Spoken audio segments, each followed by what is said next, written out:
बिस्मिल्लाहिर्रहमानिर्रहीम। अस्सलाम वालेकुम। किचन विद गोगा में आज मैं बनाने जा रही हूँ चुकंदर या चुकंदर चिकन कह सकते हैं आप इसको। तो आप हर तरह का इसमें मीट इस्तेमाल कर सकते हैं। तो इसके लिए मैंने सबसे पहले पतीले में 1 प्याली ऑयल डाला है। उसमें मैंने डाले हैं 2 चम्मच लहसुन अदरक का पेस्ट। तो इसको आपने हल्के से भून लेना है। उसके बाद ये 3 से 4 मीडियम साइज़ के टमाटर हैं जिनको मैंने पीस के रख लिया था ताकि ये अच्छी तरह से गल जाएं इसमें आसानी से। तो इसमें प्याज का बिल्कुल यूज़ नहीं करना है क्योंकि चुकंदर ऑलरेडी मीठे ही होते हैं। तो हमें इसको ज़्यादातर इस तरह बनाना है, इस स्टाइल में, कि ये बहुत चटपटा सा और मज़ेदार बने। तो ये देखें, पिसा हुआ धनिया मैंने इसमें सबसे पहले डाला 1 टेबल स्पून के करीब। तो इसमें 7 प्याज के, उसके कुटी हुई लाल मिर्ची है 1 टेबल स्पून के करीब, ये आपने इसमें ऐड कर। अच्छा, इस तरह आपने सारे मसाले इसमें डाल देने हैं। पिसी हुई लाल मिर्ची भी इसमें जाएगी। तो ये सारी चीज़ों का फ्लेवर बड़ा ज़बरदस्त बनने वाला है हमारा चुकंदर गोश्त। तो इसके बाद ये हल्दी है आधी टेबल स्पून के करीब, ये भी आपने इसमें ऐड कर देनी है साथ ही।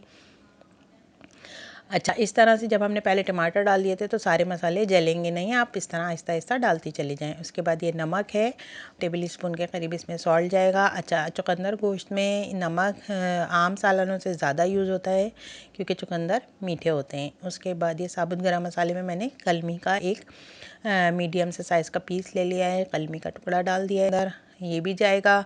इसके बाद ये 4 से 5 लौंगे हैं, 3-4 काली मिर्च थे, और ये साबित बड़ी इलायची 1 अदद, ये चीज़ें डाल के हमने अच्छी तरह से इसको इस तरह से भून लिया है ऑयल में।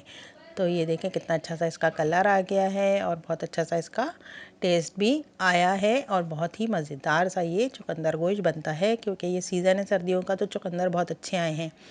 अगर आपके पास पत्तों वाली चुकंदर है तो आप पत्तों वाली चुकंदर भी इसमें डाल सकती हैं, उसके पत्ते भी आप इसमें बारीक काट के डाल सकती हैं। उसके बाद ये हाफ केजी चिकन है मेरे पास, तो कर दी है साथ ही। अच्छी तरह से आपने इस चिकन को भून लेना है। भूनने के बाद ये देखिए कितना अच्छा सा इसका कलर आ गया है, टमाटरों की वजह से बहुत अच्छा सा कलर आता है। प्याज का है, मैंने आपको बताया है कि प्याज की वजह से सालन अमूमन मीठा हो जाता है और चुकंदर ऑलरेडी मीठा ही होता है। तो ये देखें इस तरह से फिर मैंने इसको ढक के 5 से 10 मिनट के लिए रख दिया था। तो इसके बाद इसमें जब आपकी चिकन भुन जाएगी तो आपने इसमें हरी मिर्चें भी 3-4 डाल देनी है ताकि ये भी इसमें साथ ही गल जाएं और उसका अच्छा सा फ्लेवर आ जाए। उसके बाद ये तकरीबन आधा किलो चुकंदर है मेरे पास, इन्हें चॉपर में चला के रख लिया था। छीलने के बाद इसको आपने चॉपर में इस तरह से बारीक कटिंग कर लेनी है। तो ये बहुत अच्छे से आराम से गल जाते हैं, वरना अमूमन चुकंदर गलने में टाइम लेता है। तो इस तरह आप अगर कर लेंगी तो ये बहुत ही आराम से और बहुत जल्दी आपका सालन तैयार हो जाएगा। तो ये देखें सब चीज़ें आपने अच्छी तरह से इसमें भून के मिक्स कर ली हैं। मिक्स करने के बाद इसके बाद हम इसको थोड़ी देर के लिए पानी डाल के गलाएंगे। तो वो भी मैं आपको दिखाऊंगी कि इसमें थोड़ा सा ही पानी आपने डालना है, तकरीबन 1 कप के करीब आपने इसमें पानी डाल के और इसको आपने धीमी आंच पे छोड़ देनी है। क्योंकि चुकंदर जो है वो मैंने इस तरह से चॉपर में बिल्कुल बारीक क्रश कर लिए थे, तो इस वजह से ये गलने में ज़्यादा टाइम बिल्कुल भी नहीं लेंगे और बहुत जल्दी आपका सालन रेडी हो जाएगा। इसके बाद ये देखें ये कितने अच्छे से माशाल्लाह से देखें इसका कलर आ रहा है और कितना अच्छे तरीके से ये बिल्कुल गला हुआ नज़र आ रहा है कि ये बिल्कुल गल गया है। इस वक्त हमने इसमें पिसा हुआ गरम मसाला आधी टेबल स्पून के करीब मैंने इसमें पिसा हुआ गरम मसाला ऐड कर दिया है। पिसा हुआ गरम मसाला एंड में इसलिए डाला है कि वरना ये सालनों का कलर ब्लैक कर देता है, तो इस वजह से बिल्कुल आपने सिर्फ खुशबू के लिए एंड में डालना है। उसके बाद ये देखिए माशाल्लाह सारा सालन तैयार हो गया है, इसका रौगत सारा ऊपर आ गया है, भुन गया है ये अच्छी तरीके से। इस टाइम पे आपने इसमें हरी मिर्चें कटिंग करके डाल देनी है ताकि इसकी खुशबू इसमें बरकरार रहे। हरा धनिया आपने इसमें इस वक्त नहीं डालना है, हरा धनिया जब आप डिश आउट करें जब इसमें डाल दीजिएगा, तो ताकि हरे धनिया की भी बहुत अच्छी सी फ्रेश सी इसमें खुशबू रहे।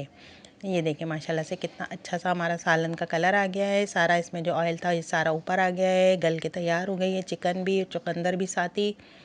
तो मुझे उम्मीद है कि आपको मेरी ये रेसिपी आज बहुत आसान सी रेसिपी पसंद आने वाली है। आप अपने किचन में इसको ज़रूर ट्राई कीजिएगा।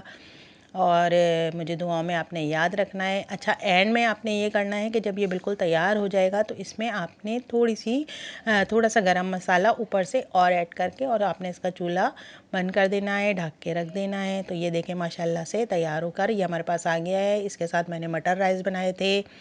मुझे दुआओं में याद रखिएगा, चैनल को सब्सक्राइब कीजिएगा। अल्लाह हाफिज़।